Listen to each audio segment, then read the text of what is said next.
El Ministerio Apostólico de Enseñanza y Predicación Rema Internacional presenta hoy al Reverendo Fernando García Sotomayor con la proclamación de las buenas nuevas de Dios para tu vida. El mensaje de ayer, el mensaje de hoy y el mensaje para la eternidad a los que tienen hambre y sed de la palabra de Dios. Un querigma de Dios para el que oiga, el que tiene oídos para oír.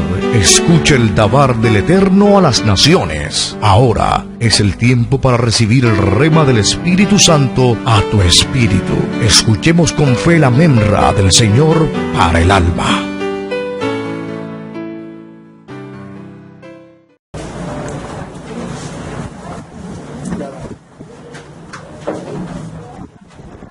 Les invito a buscar en sus Biblias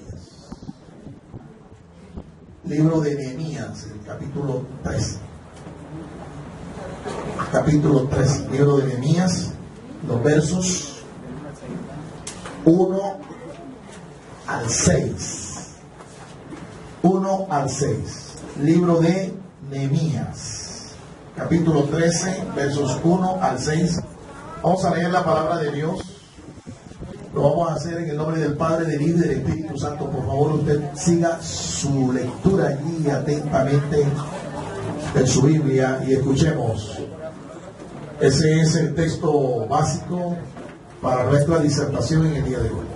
Escuchemos lo que dice la Santa Escritura. Nehemías 13, del 1 al 6. Aquel día se leyó en el libro de Moisés, oyéndolo el pueblo, y fue hallado escrito en él que los amonitas y moabitas no debían entrar jamás en la congregación de Dios, por cuanto no salieron a recibir a los hijos de Israel con pan y agua, sino que dieron dinero a Balaam para que los maldijera. Mas nuestro Dios volvió la maldición en bendición. Cuando oyeron pues la ley, separaron de Israel a todos los mezclados con extranjeros. Y antes de esto el sacerdote Eliasib, siendo jefe de la cámara de la casa de nuestro Dios, había emparentado con Tobías y le había hecho una gran cámara en la cual guardaban antes las ofrendas, el incienso, los utensilios, el diezmo del grano, del vino y del aceite, que estaba mandado dar a los levitas, a los cantores y a los porteros, y la ofrenda de los sacerdotes. Mas a todo esto yo no estaba en Jerusalén, porque en el año 32 de Artajerjes, rey de Babilonia, fui al rey, y al cabo de algunos días pedí permiso al rey. Amén. Dios nos bendiga por medio de su santa palabra. Cierre ahora su Biblia. Vamos a orar. Vamos a pedir al Señor que nos bendiga por esta palabra, nos dé sabiduría, entendimiento. Hemos titulado esta disertación Enciende tu lámpara. Enciende tu lámpara. Oremos. Padre, gracias te damos por tu santa palabra. Señor, nos acercamos a ti con humildad, sencillez y en gratitud, Señor, rogándote que tú, Señor, nos dé sabiduría, nos dé entendimiento de tu palabra. Guíanos, Señor, hacia todo lo que es sano, todo lo que es verdadero, todo lo que es edificante. Quita todo consejo de humana sabiduría. Permítenos escuchar tu voz. Danos un corazón entendido, un corazón sabio, un corazón inteligente espiritualmente, para acomodar lo que es espiritual a lo espiritual. Gracias, Padre. Creemos, Señor, en tus promesas. Creemos que tú nos guiarás por tu Espíritu Santo. En el nombre de Cristo Jesús. Todo el pueblo del Señor dice amén. Puede tomar su lugar, amado. Reiteramos el título de esta disertación. Enciende tu lámpara. Tu lámpara. Enciende tu lámpara. Amén. Vamos a escuchar entonces los pensamientos introductorios de esta disertación para luego entonces proponerles a ustedes algunas conclusiones, algunos principios espirituales que van a ser para nuestra edificación. La obra de Nehemías estaba llegando a su punto final. La restauración de las murallas, las puertas, la plaza y la ciudad de Jerusalén iba a concluir en medio de tiempos angustiosos. Amén. Usted puede escuchar eso. Bueno, la obra estaba llegando al fin. había sido una obra intensa. Se habían enfrentado a poderosos enemigos, gente que no quería que ese proyecto se llevara a cabo. Usted puede mirar que es el capítulo 13 de la narración que tenemos del libro de Nehemías. Es el último capítulo. Y efectivamente ya las murallas habían sido construidas, las puertas que habían sido quemadas habían sido restauradas, la plaza de la ciudad, el muro ya estaba hecho, y ahora venía ya el punto final de la obra de restauración de este varón de Dios. Llega ya no solamente como un copero, al finalizar su obra inicialmente tiene que regresarse al palacio, y después de un tiempo regresa, pero lo que encuentra no es agradable. La situación se había tornado crítica. Una serie de situaciones habían prácticamente borrado o habían hecho retroceder la obra que Nehemías había hecho. Pero este hombre, cuando ve esta situación, pues no solo se lamenta, sino que toma cartas en el asunto. Toma cartas en el asunto. Y la cuestión empezó cuando el pueblo nuevamente se vuelve a la palabra de Dios. Se volvió a la palabra del Señor. Se leyó la escritura, como usted puede ver allí en el primer versículo. En aquel día, dice el texto, comienza diciendo así. Es entendible que aquel día se refería a lo que se había hecho en capítulo 12. Cuando usted lee el capítulo 12, usted se va a dar cuenta allí, ese fue el día en que se consagró las murallas de la ciudad. Habían acabado de construirlas nuevamente y ahora la estaban consagrando. Ese día no solamente fue un día de consagración, sino que fue un día de encuentro con la palabra del Señor. Y es que en verdad toda obra que se hace en el Señor tiene que partir de un encuentro con su palabra. Cuando se habla de renovación, cuando se habla de restauración, cuando se habla de regeneración, todos los proyectos que se hacen en Dios comienzan cuando la palabra de Dios, o mejor, cuando nosotros nos volvemos a encontrar con su palabra. Se habían consagrado las puertas y la muralla de la ciudad. Ahora Nehemías, en calidad de gobernador y máxima autoridad delegada, propicia un encuentro del pueblo con la palabra de Dios. Estamos diciéndolo, ¿no? El pueblo se volvió a la palabra. Dice que en aquel día se leyó la escritura, se leyó, y el pueblo tuvo disposición para escuchar la palabra de Dios. Y cuando se dan o se conjugan estas cosas, cuando se lee la Biblia, se escucha la palabra de Dios y hay una actitud correcta, eso produce efectos, eso produce cambios en las vidas de todos aquellos que la reciben. Un encuentro con la palabra de Dios siempre provocará excelentes resultados. ¿Cuántos creen eso, hermanos? Tú no puedes quedar igual. Nadie en realidad queda igual. Después de haber leído, haber escuchado, haber meditado la palabra de Dios. La palabra de Dios tiene poder para cambiar nuestra mentalidad, nuestras actitudes, nuestra conducta, nuestro proceder.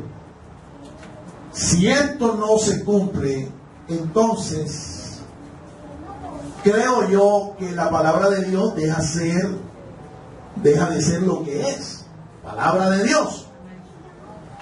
Pero generalmente cuando nosotros escuchamos la palabra, la leemos, la meditamos, ella siempre cumple el propósito por el cual Dios la envía. Nunca vuelve a Dios vacía la palabra. Siempre cumple su propósito. Y esta ocasión no fue la excepción. Son 3 los compromisos que se generaron como consecuencia de devolverse a la palabra de Dios. Muy bien, fueron 3. Mire, surgen de ese encuentro del pueblo con la palabra 3 compromisos. Y de eso vamos a hablar. 3 compromisos surgen de ese encuentro. Fueron consecuencia de ese encuentro con la palabra de Dios. Y yo espero que hoy usted también, al escuchar la palabra de Dios, esos mismos compromisos que vamos a mencionar se generen también en tu vida. Amén. ¿Cuáles son esos compromisos? Número 1. Primero, el compromiso de oír. ¿Compromiso de qué? Oír. Número 2. El compromiso de aplicarla. El compromiso de aplicarla. Aplicarla. Y número 3. El compromiso de obedecerla. El compromiso de obedecerla. Ahí está el mensaje.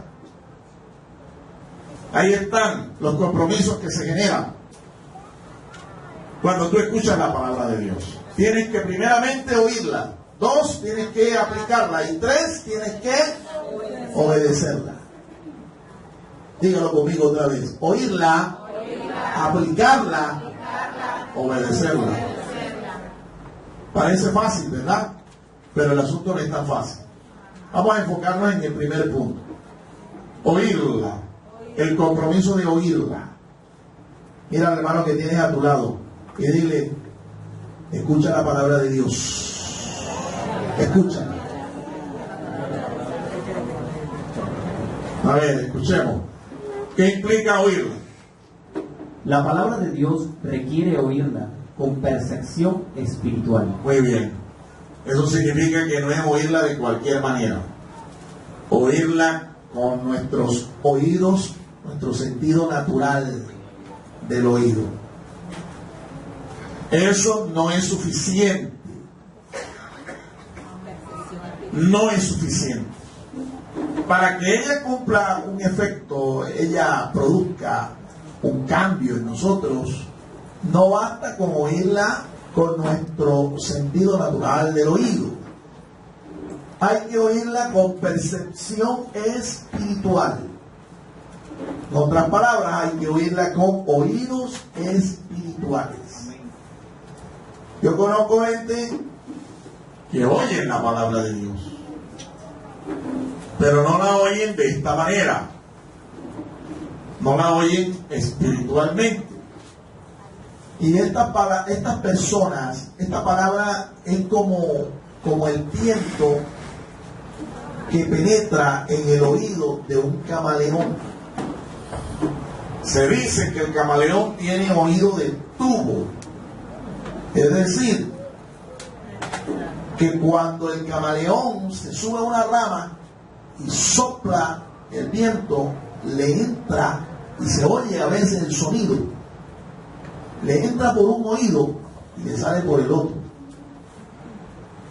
Y se oye ese sonido cuando el viento entra, atraviesa los oídos del camaleón y sale. Oído de tubo.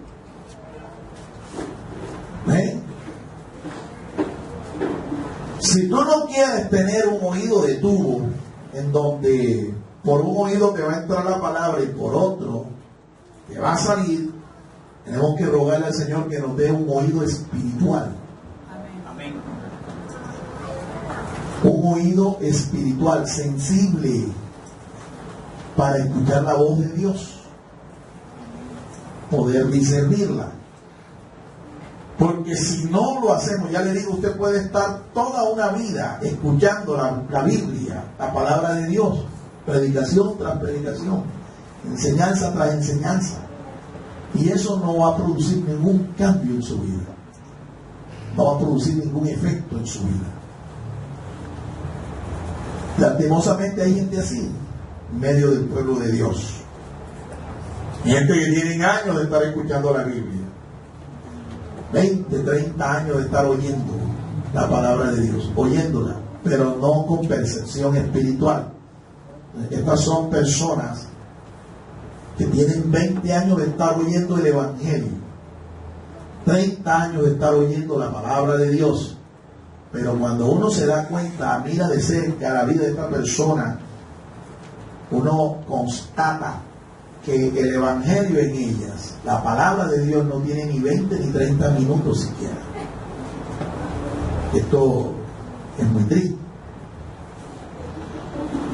Esto es muy triste y es delicado. Por eso es que tú tienes que saber cómo es que estás escuchando la palabra de Dios. Oír con percepción la palabra de Dios se reconstituyó en la declaración de fe del judaísmo. Escucha, el judaísmo tiene una declaración de fe, un credo. ¿Sabes cómo comienza esa declaración de fe? Dice: oye Israel, el Señor nuestro Dios, el Señor uno es. Fíjate con qué verbo empieza esa declaración de fe. Oír, el verbo oír. Pero implícito está lo que estamos compartiendo. No basta con oír. ¿Cuántos años escuchó Israel la palabra de Dios? Directo de la boca del Señor. Muchos años. Pero ¿cuál fue el resultado? Ustedes pueden ver a través de la historia sagrada el fracaso de esta nación. Porque no escuchó con percepción la palabra de Dios. No la escucharon con oídos espirituales. Por eso fracasaron. El Shema, que así es que se llama esta declaración, comienza con este verbo importante: oír. Oír la palabra de Dios. Ahora, esa declaración tú la escuchas en el Antiguo Pacto, los libros del Antiguo Testamento. Pero resulta que para el creyente del Nuevo Pacto también hay una recomendación. Oír con percepción la palabra de Dios también es fundamental para el creyente del Nuevo Pacto. ¿Escuchaste cuántos creyentes del Nuevo Pacto hay acá? Amén. Estamos, dice la Escritura, bajo un nuevo pacto. Un pacto de gracia. El Señor Jesús ha permitido que nosotros disfrutemos de Él. Es una renovación de un pacto que Dios hizo con Abraham, y Él lo confirma, lo renueva, dándonos su Espíritu Santo en nuestros corazones. Amén. Amén. Ahora, ¿cuál es la recomendación para el creyente del Nuevo Pacto? Que oiga también con oídos espirituales la palabra de Dios. Y mira, por eso es que tú encuentras en las Escrituras del Nuevo Testamento muchas veces expresiones como estas: el que tiene oídos para oír, que oiga. El que tiene oídos para oír, que oiga. Eso está escrito más de 6, 7 veces en el Nuevo Pacto. Y muchas veces quien lo dice literalmente es el mismo Señor Jesucristo. El mismo Señor. El que tiene oídos para oír, oiga. Es como si el Señor estuviera diciendo: ojo, mire, atención con lo que usted está escuchando. Tienen que tener la capacidad, como hemos compartido en ocasiones anteriores, de usted poder interpretar correctamente lo que usted está oyendo. Tenemos esa responsabilidad, porque si nosotros no interpretamos correctamente lo que estamos oyendo, esa mala interpretación, ese mal entendimiento nos va a conducir a tomar decisiones y a realizar acciones equivocadas. Una interpretación equivocada de la palabra de Dios te va a conducir a una acción equivocada, una decisión equivocada. Por eso es que hay que interpretar correctamente. Y para interpretar correctamente tú tienes que captar todo el sentido, no solamente lo que se dice literalmente con las palabras, sino el mensaje, lo que está detrás de esas palabras, el espíritu de esa palabra, la intención que hay detrás de esa palabra, la intención que hay detrás de ese mensaje. Si no, repito, no vamos a tener una interpretación correcta. Y al no tener una interpretación correcta, vamos a tomar decisiones equivocadas. Vamos a crear conceptos equivocados. ¿Cuántos dan gloria al Señor, amado hermano? Que mientras estamos hablando y estamos escuchando la palabra de Dios, uno tiene que estarle pidiendo al Señor: Señor, dame entendimiento espiritual, dame un corazón entendido para yo poder captar qué es lo que tú quieres, cuál es lo que tú esperas, cuál es el mensaje completo, qué es lo que hay detrás, Señor, de estas palabras, de esta intención. Mira que en el texto que hemos leído, en capítulo 13, en 2 ocasiones está escrito que el pueblo oyó. Que el pueblo oyó. El pueblo se leyó la palabra y el pueblo oyó. ¿Cómo sabemos que ellos escucharon, oyeron espiritualmente? Porque esto produjo un cambio. Eso se ve en los versos que siguen. Se produjo un cambio. Y es que eso es realmente lo que produce el Evangelio, lo que produce escuchar la palabra de Dios con percepción. Tienen que haber cambios en tu vida, tienen que haber cambios en mi vida. De lo contrario, eso se convierte en pura teoría. Una persona que diga que escuchó la palabra de Dios, que escuchó la voz de Dios, no puede permanecer igual, no puede ser la misma persona. A su nombre.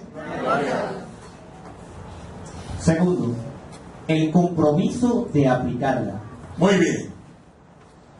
Aquí viene el segundo compromiso que se genera cuando tú oyes espiritualmente la palabra de Dios, la interpretas correctamente. Se genera inmediatamente el compromiso de aplicarla. Aplicarla. Si tú no aplicas la palabra de Dios, si después de oírla y oírla con percepción espiritual, si tú no la aplicas, estás cayendo en el mismo vacío en que una persona cae. ¿Ve? Cuando, por ejemplo, ella quiere disfrutar de una excelente comida, ¿verdad? Entonces mira la receta de ese plato que quiere disfrutar. Mira la receta, observa el modo de preparación y todas estas cosas. Escucha los tiempos de cocción de los alimentos, cómo debe combinarlo, etc. Y lo ve, lo escucha bien, lo aprende bien. Va al mercado, compra los ingredientes, compra todo en su medida correcta, vuelve y se lleva la receta y lee la receta y la estudia, pero resulta que ella no coge los elementos que compró y le aplica el procedimiento que le está diciendo la receta. No lo aplica, sino que ella deja allí los ingredientes. Ella conoce bien cada uno de esos ingredientes, estudia, mira y busca los nutrientes, los componentes, ¿verdad? Pero no aplica, no somete esos alimentos, esos ingredientes al procedimiento que dice la receta. La pregunta es: ¿podrá esta persona disfrutar de ese exquisito, ese delicioso plato que dice la receta? ¿Podrá? No, imposible. Es imposible. Eso es un vacío. Eso es un vacío. De pronto la persona incluso hasta te dirá: yo sé preparar ese salmón al ajillo. Lo sabe porque lo vio, porque tiene la receta. Pero nunca podrá disfrutar del salmón al ajillo porque es que no aplica el procedimiento de la receta. Eso con la palabra de Dios también tiene validez. Tú puedes saber mucha Biblia, mucho texto, puedes estudiar mucho, incluso puedes entenderla espiritualmente bien, correctamente, pero si tú no aplicas esa palabra, de nada te sirve conocer, tener ese conocimiento, tener esa Biblia, esa palabra allí en tu corazón, a menos que tú la apliques. Ahora, mire lo que implica aplicar la palabra de Dios. Aplicar la palabra de Dios requiere interpretarla correctamente. Ahí está. Un método sencillo para yo interpretar correctamente la palabra de Dios. Los estudiosos le han llamado a esta forma método inductivo de estudio. Método inductivo de estudio. Consiste de 3 pasos. Cuando usted lea un pasaje de la Escritura y usted quiera interpretarlo correctamente, además de orar, que es el requisito fundamental antes de ponerse a interpretar o a llegar a alguna conclusión, lo primero que tiene que hacer es orar. Luego que usted ore, usted debe coger el texto y debe hacerle 3 preguntas al texto. Número 1, ¿qué dice el texto? ¿Qué dice el texto? Y para eso pues usted de pronto puede buscar varias traducciones. Puede ayudar mucho. Para saber, número 1, ¿cuál es la pregunta que nos hacemos allí? ¿Qué dice el texto? ¿Qué dice el pasaje? Una vez que usted ha descubierto lo que dice el pasaje, el segundo paso es la segunda pregunta. ¿Qué significa el pasaje? Allí es donde usted va a interpretar. Ahí es donde usted va a sacar conclusiones. Ahí es donde usted va a buscar los sentidos de cada palabra del pasaje, cada verbo. Los tiempos en que se encuentran conjugados los verbos. Ahí es donde usted va a derivar principios espirituales que van a ser útiles para su edificación allí, en ese paso. ¿Qué significa el pasaje? Usted va a necesitar de pronto consultar otros pasajes de la Biblia. Usted de pronto va a necesitar consultar un buen diccionario bíblico. Usted de pronto va a necesitar estudiar un comentario de algún erudito cristiano, algún maestro cristiano que disertó sobre ese pasaje. Ese es el segundo paso para interpretarlo. Y tercer paso es aplicarlo. Es responder a la pregunta, ¿qué significa el pasaje para mí? ¿Qué significa para mí? Un método sencillo es el método inductivo y es un método que nos permite conocer, nos permite interpretar correctamente la Sagrada Escritura. Pero aplicar la palabra de Dios no basta solamente con conocer su interpretación. Hay otra cosa que también es importante, que está implícita en esto de aplicar la palabra de Dios a nuestra vida. Aplicar la palabra de Dios requiere contextualizar y relacionar con nuestra vida personal. Muy bien, ahí está. Aplicar la Escritura. No solo interpretarla, sino que usted tiene que contextualizarla. Usted tiene que relacionarla con su propia vida. Usted puede interpretar correctamente un pasaje de algún personaje bíblico, de una historia, un evento bíblico. Pero si usted no lo relaciona, no lo contextualiza con su propia vida, de nada le sirve. Tendrá usted de pronto un gran conocimiento religioso, histórico, teológico del pasaje en cuestión. Pero si eso no lo relacionas con tu situación, con tu experiencia personal, de nada te sirve el estudio. De nada te sirve. Tenemos que relacionarlo con nosotros. Yo puedo saber que Moisés fue un gran hombre de Dios, un gran siervo de Dios. Que Moisés fue un hombre al principio de un carácter muy fuerte, violento, pero que después llegó a ser el hombre más humilde, más manso de la tierra, después de un proceso. Y puedo entender muy bien el proceso, conocer la vida de Moisés, pero si yo no relaciono esa vida de Moisés, su proceso de transformación, y lo contextualizo con mi propia condición delante de Dios, con mi experiencia personal con Dios, de nada me sirve. Tengo que contextualizarlo. Contextualizarlo es traerlo del tiempo en que fue escrito, del tiempo en que se dio esa situación, al tiempo de hoy. ¿Qué tiene que ver entonces la vida de Moisés conmigo? ¿Cómo yo relaciono esa forma en que Dios trató con la vida de Moisés? ¿Cómo lo relaciono con mi propia vida? Eso es aplicar la palabra de Dios. Y yo sospecho que en el tiempo de hoy, en el día de hoy, hay muchos creyentes que no aplican la palabra de Dios a su vida.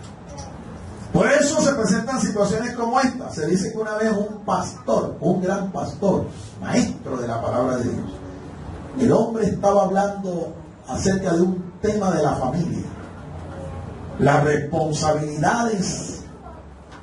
Él se llamaba Pedro. Las responsabilidades que debía tener el padre de familia con su familia. Y dio una tremenda exposición, una tremenda enseñanza sobre estos principios que todo padre cristiano debía tener para educar, para formar, tener una familia feliz, una familia sirviendo al Señor, una familia consagrada al Señor. O sea que la esposa estaba sentada en la primera banca con los 3 hijos y esta mujer no soportó. Llegó el momento en que se puso de pie y a voz en cuello le gritó: aplícatela, Pedro, aplícatela. Qué vergüenza, ¿no? Un tremendo expositor, un tremendo maestro de la palabra de Dios, pero resulta que él no la aplicaba a su propia vida y la esposa se lo dijo a voz en cuello en público. Mira al hermano que tiene al lado ahora y dile: aplícatela, aplícatela. Dice: aplícatela. A su nombre. A su nombre. Cuando usted le enseña, cuando usted predica, usted tiene un enorme compromiso delante de Dios, porque al que más se le da, más se le exige, más se le pide. Así que a veces es mejor incluso no saber tanta Biblia, tanta teología. Pero lo poco que sé, yo lo practico, yo lo aplico. Amén. Aplicar la palabra de Dios demanda tenerla en cuenta en todo su consejo. En todo su consejo. Mira, aplicarla demanda hacerlo en todo el consejo de Dios. ¿Qué significa eso? Eso lo que significa es que yo no solo voy a aplicar lo que a mí me resulta agradable, lo que a mí me gusta, lo que más me suena al oído. Para aplicarla, yo debo tener en cuenta todo lo que enseña la palabra de Dios. Todo lo que enseña. La Biblia, dicen los comentaristas, los eruditos, expertos, que tiene 120 temas o asuntos generales que trata. 120 asuntos generales o temas de los cuales ella trata. Eso es todo el consejo de Dios. Y en esta congregación nosotros estamos empeñados, nosotros estamos comprometidos a enseñarle a usted todas las doctrinas bíblicas, todo el consejo de Dios. Me dolió un comentario que escuché de algunas personas que comenzaron a hablar y a expresar este comentario y a decir que en esta congregación se enseñaba y se enfatizaba mucho acerca del dinero, de la administración del dinero, de nuestra mayordomía con Dios. Eso me dolió, porque si hay algo que yo he procurado desde hace muchos años, desde que yo estoy enseñando la palabra de Dios, hace más de 30 años que yo vengo haciendo esto, me he comprometido con el Señor y con su pueblo de enseñar todo el consejo de la palabra de Dios, todas las doctrinas, las que me gustan, las que me agradan y también las que no me gustan tanto y no me agradan tanto. Por eso me dolió eso. Pero yo quiero decirte que en esta congregación nos esforzamos para que en este púlpito se predique toda la palabra de Dios, desde Génesis hasta Apocalipsis. No hay ningún tema que nosotros consideramos favorito. Tampoco hay ningún tema que nosotros consideramos prohibido, vedado. No. Todo el consejo de Dios. Y mientras Dios a nosotros nos dé fuerza, nos dé sabiduría, nos dé salud, vamos a seguir con la misma actitud. Yo no puedo sencillamente gozarme cuando el pastor a mí me habla de que Dios me ama, de que Dios tiene un propósito para mi vida, de que Dios va a cumplir su propósito, su obra en mí, de que Dios me bendice. No, yo tengo que también decirle a usted y predicarle a usted que Dios demanda de usted santidad, que Dios demanda de usted compromiso, que Dios demanda de usted negación al mundo, que Dios demanda de usted sacrificio. Amén, aleluya. ¿Cuántos dan gloria al Señor, hermano? Gloria a Dios. ¿Cuántos quieren entrar al reino de Dios? Sí. Bueno, entrar al reino implica que vamos a ser coronados. Vamos a ser coronados, vamos a ser constituidos reyes y sacerdotes. Amén. Pero el camino al reino, el camino a la corona es a través de la cruz. Y cruz significa sufrimiento. Amén. Cruz significa negación. Cruz significa sacrificio. Estoy comprometido, juntamente con mi esposa, a seguir predicándole a usted todo el consejo de la palabra de Dios, para que al momento de entenderla, de oírla, la apliques en todo su contenido, con todo su mensaje, no una parte y la otra no. No, todo el consejo de la palabra de Dios.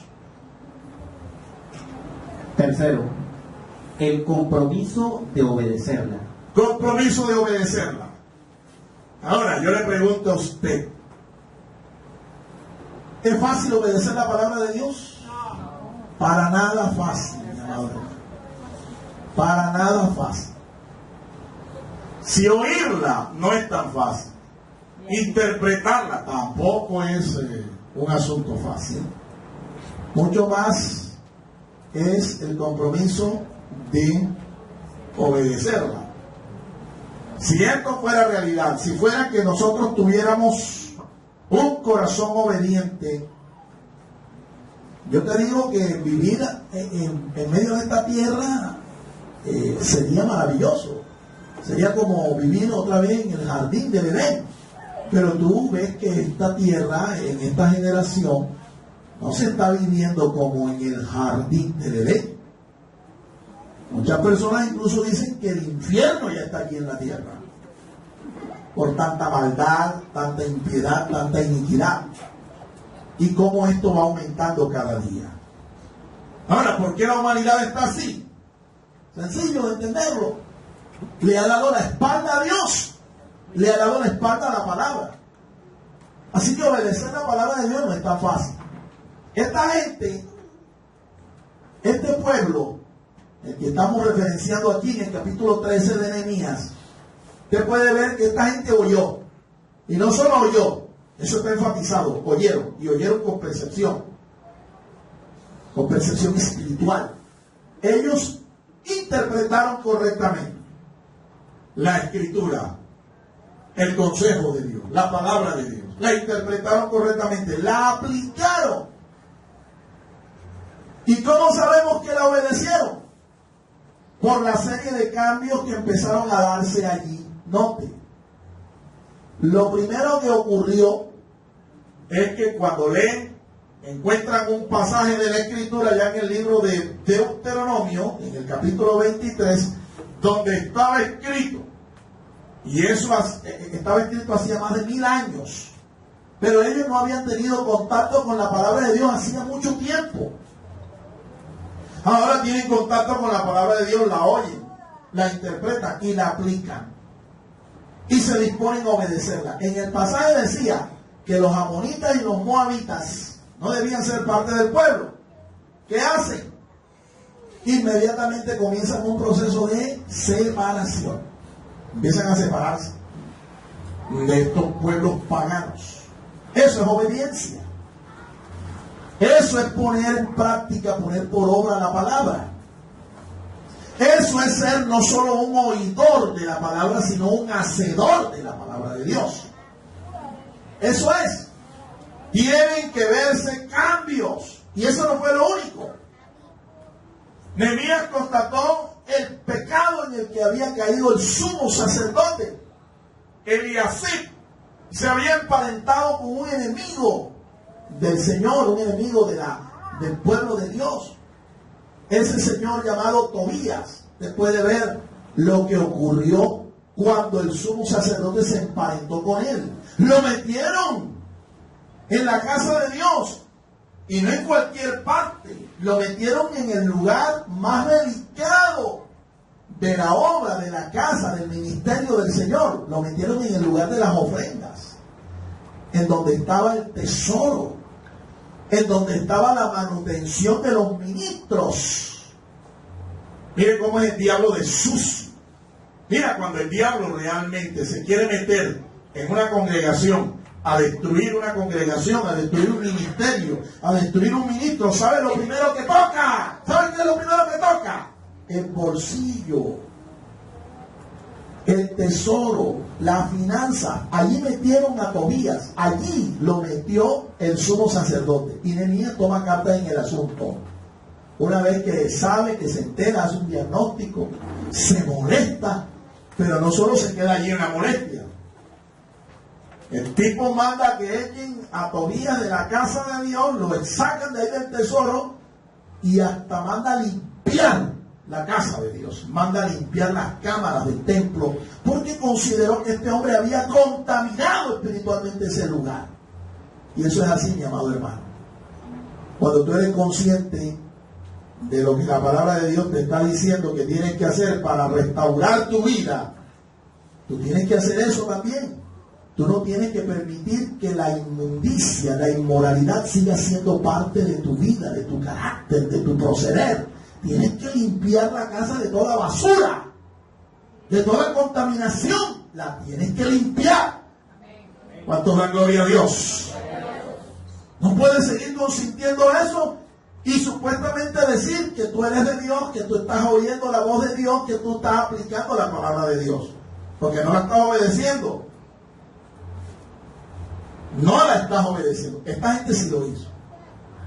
Así que cuando hablamos de obediencia, estamos hablando de los cambios que se tienen que dar cuando yo oigo y cuando yo interpreto, cuando yo aplico la palabra de Dios. Oír y aplicar la palabra de Dios nos obliga a obedecerla voluntariamente. Eso es, tiene que haber un acto de allá del Japón, en donde el principio de ellos es no hacer nada. Que todo lo haga el Tao. El Tao para ellos es el camino. No, tú no te puedes asimilar a lo que hace un taoísta, o sencillamente a lo que hace un negligente espiritual. Debe decir, yo todo se lo dejo a Dios. Usted tiene que tomar una decisión y eso involucra su voluntad. Amén.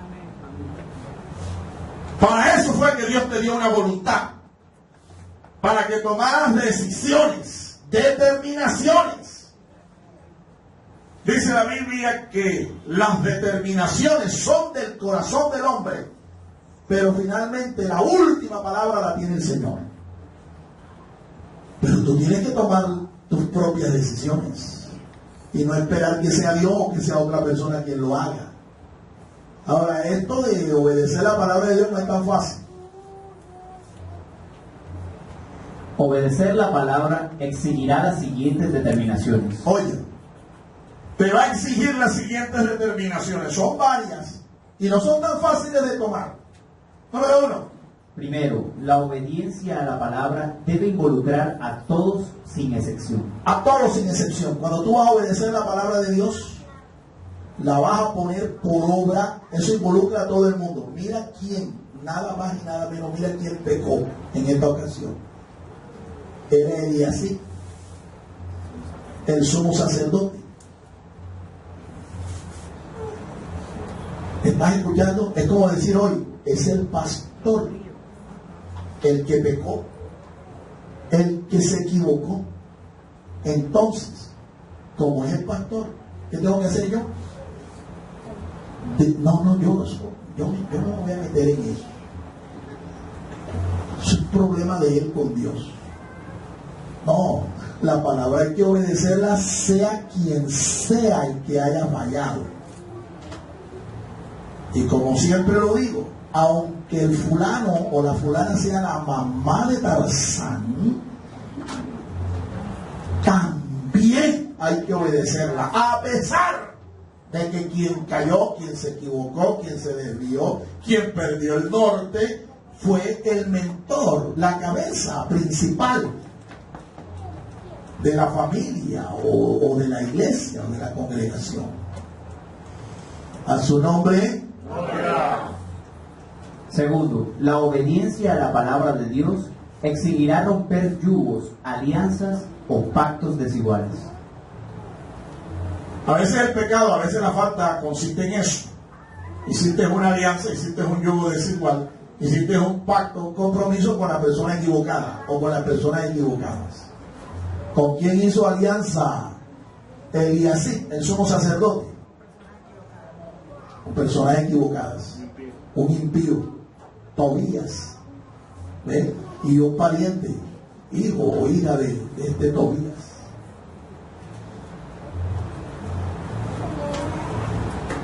Hubiera Nehemías podido decir, bueno, él se metió en ese problema, él que lo resuelva.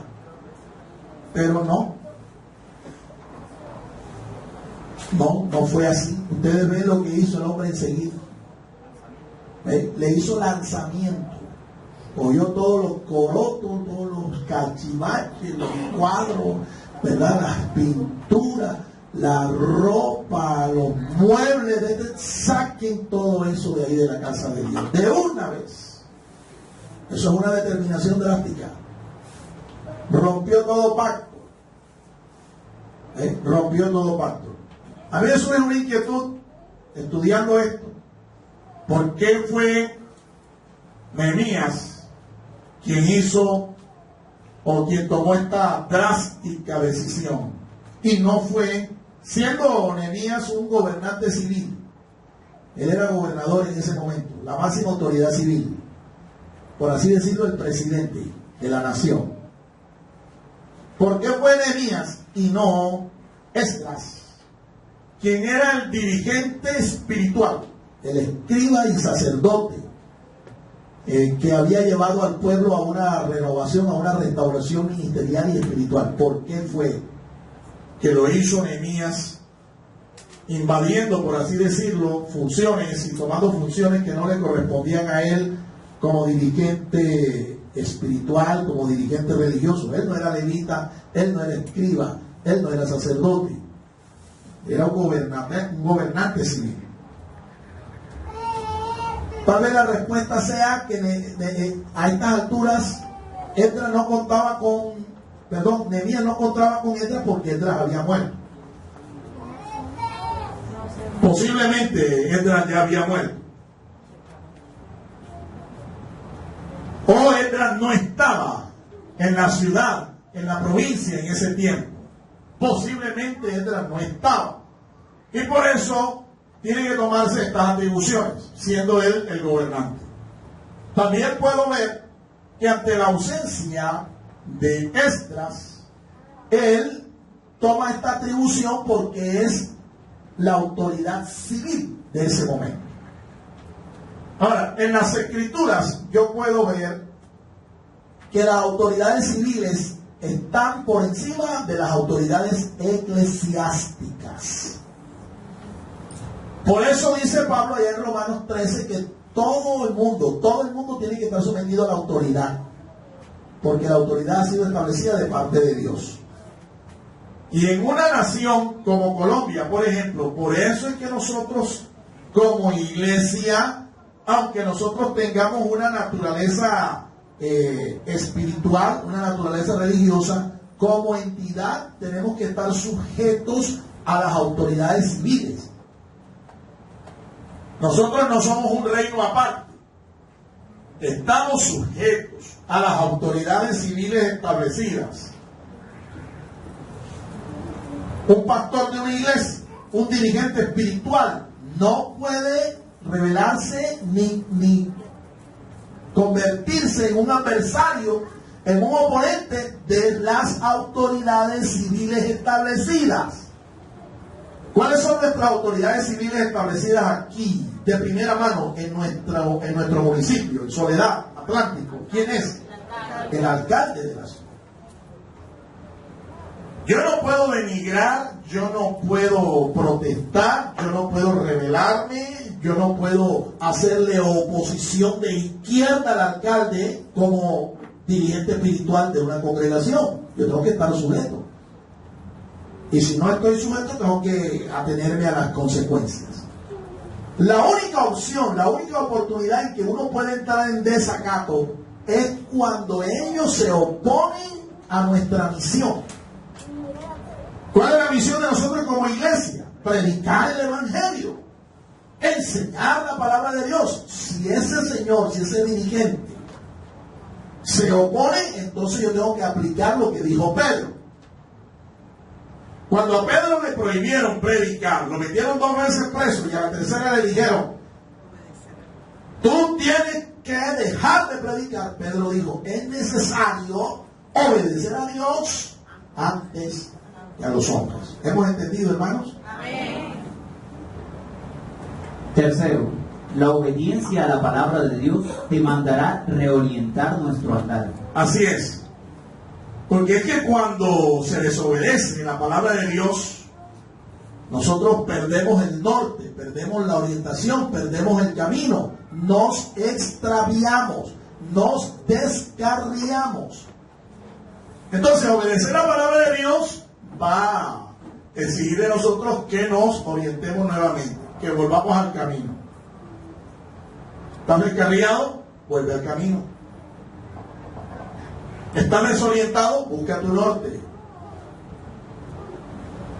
Si quieres obedecer la palabra de Dios y has entendido que no estás caminando rectamente, si quieres obedecerla, entonces tú tienes que reorientar, volver otra vez a los caminos del Señor. Amén. Amén. Cuarto, la obediencia a la palabra de Dios es necesaria aunque provoque conflictos, molestias y disgustos. Así es. A más de uno no le va a gustar que tú hagas la voluntad de Dios. A más de uno no le va a gustar que tú obedezcas a Dios. Pero tú, a pesar de que haya gente que se disguste contigo, que se moleste contigo, que incluso corte relación contigo, tú vas a tener que hacerlo. Amén. Amén. Vas a tener que hacerlo.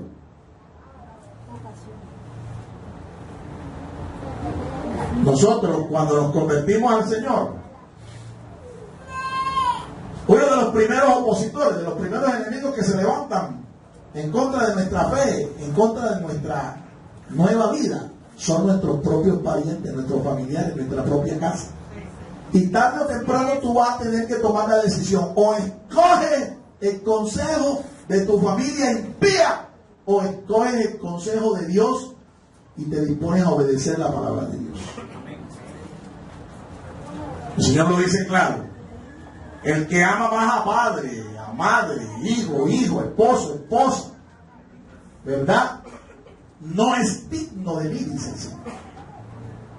Entonces tú tienes que darle prioridad al Señor y a obediencia a su palabra. Quinto, la obediencia a la palabra de Dios demandará una reestructuración de nuestra administración financiera. Así es. Tú y yo no somos dueños de nada aquí en esta tierra. Nosotros sencillamente somos mayordomos, administradores de todo lo que hay acá. Lo que tú tienes, lo que yo tengo, no es mío, es del Señor. Y muchas veces obedecer la palabra de Dios va a demandar de ti que tú reestructures tu economía, tu mayordomía, tu administración financiera. Mira lo que había ocurrido aquí. En el lugar donde se depositaban normalmente las ofrendas, los diezmos, los votos, las primicias del pueblo, metieron a un personaje que era enemigo de la obra de Dios, del pueblo de Dios, del ministerio de Dios, del propósito de Dios. ¿Qué pasó? Los sacerdotes, los levitas, como no tenían ya sustento para ellos y sus familias, ¿qué hicieron? ¿Qué tuvieron que irse? Irse a trabajar a los ejidos, a los campos, a las ciudades que se les había dado a ellos para buscar su sustento, porque no había provisión en la casa de Dios para sostenerlos a ellos y a su familia. Y por algún lado había que buscar la papita. Así que ellos se van. Cuando Nehemías reordena el asunto, mete la mano en la cuestión,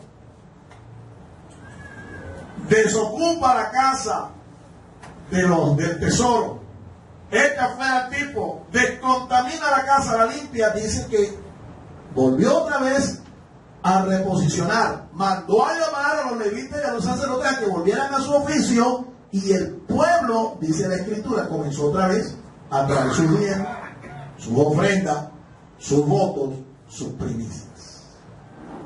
Yo no sé qué tan fiel mayordomo sea usted. Se lo digo honestamente porque yo no conozco los libros de tesorería de esta congregación, no los conozco. Aquí hay una persona que Dios ha puesto allí y es la que sabe aquí quién es fiel y quién no lo es. Él sabe cuando una persona es fiel en su mayordomía, en su responsabilidad, en su compromiso con la obra de Dios, y cuando no. Él todos los domingos y todos los días de culto ve a aquel que levanta las manos, glorifica a Dios, habla lenguas, ayuna y todo. Pero en los libros de contabilidad, en los registros contables de la iglesia, es una persona que no paga diezmos. Pero él es muy espiritual, o ella. Pero sus diezmos no pasan de 2,000 pesos mensuales. A veces inclusive de una manera fija. 2,000 enero, 2,000 febrero, 2,000 marzo, abril. Ni en las primas cambia. Los mismos 2,000. Yo reprendo ese espíritu de 2,000.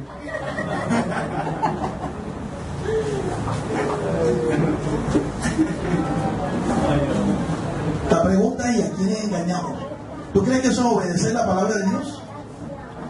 ¿Tú crees que eso es obediencia a la palabra de Dios? No te engañes. No te engañes. Esto hay que reconsiderarlo si es que en verdad queremos obedecer la palabra de Dios.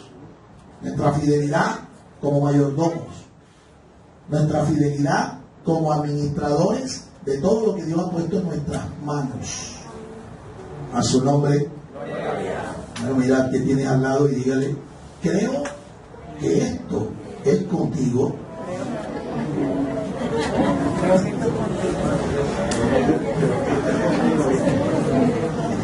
Sí, hermano. Sexto, la obediencia a la palabra de Dios demandará un retorno a la santidad y a la consagración a Dios. Santidad y consagración. Estamos en este mes haciendo énfasis en esto. Santidad y consagración. Tú tienes que reconsiderar esto. Tienes que reconsiderar. Si quieres obedecer la palabra de Dios, muchas veces vas a tener que dejar de ser más mundano y ser más cristiano, más santo. Ahora, yo siempre he enseñado que un cristiano no puede ser más salvo, pero sí puede ser más santo, más consagrado. Tienes que reconsiderar qué tanto de tu vida estás consagrando al servicio al Señor. ¿Qué tanto tiempo le estás dedicando al servicio? ¿Qué tanto tiempo le estás dedicando a cultivar tu vida espiritual? Una de las cosas que produce el ayuno y la oración, ¿sabes qué es? Santidad. Santidad. Los santos ayunan. Los mundanos, los carnales, no ayunan. ¿Cuántos dan gloria a Dios, hermanos? Séptima, la obediencia a la palabra de Dios demandará devolverle la prioridad y la honra a Dios. Así es. Darle el primer lugar al Señor. Eso es. Y tú vas a tener que escoger. Muchas veces hay situaciones en las que tú vas a tener que escoger darle el primer lugar a Dios o darle el primer lugar a tu trabajo, a tu esposa, a tus entretenciones. Vas a tener que tomar la decisión de darle el primer lugar a Dios o a estas cosas. El que es de Dios le da el primer lugar a Dios, le da la honra a Dios, porque cree que Dios honra a los que le honran.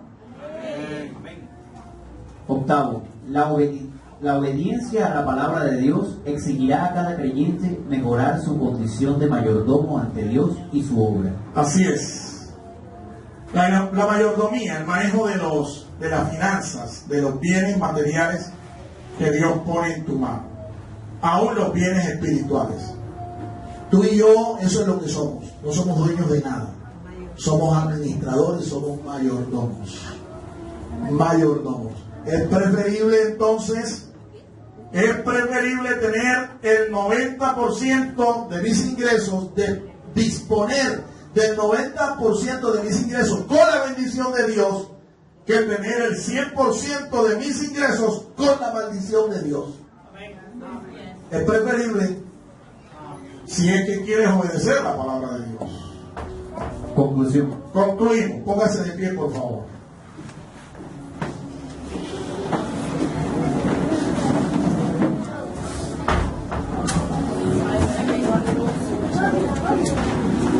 ¿Qué tanto está comprometido usted con la lectura, meditación y estudio de la palabra de Dios? Le reitero eso. ¿Qué tanto compromiso tiene usted con la lectura?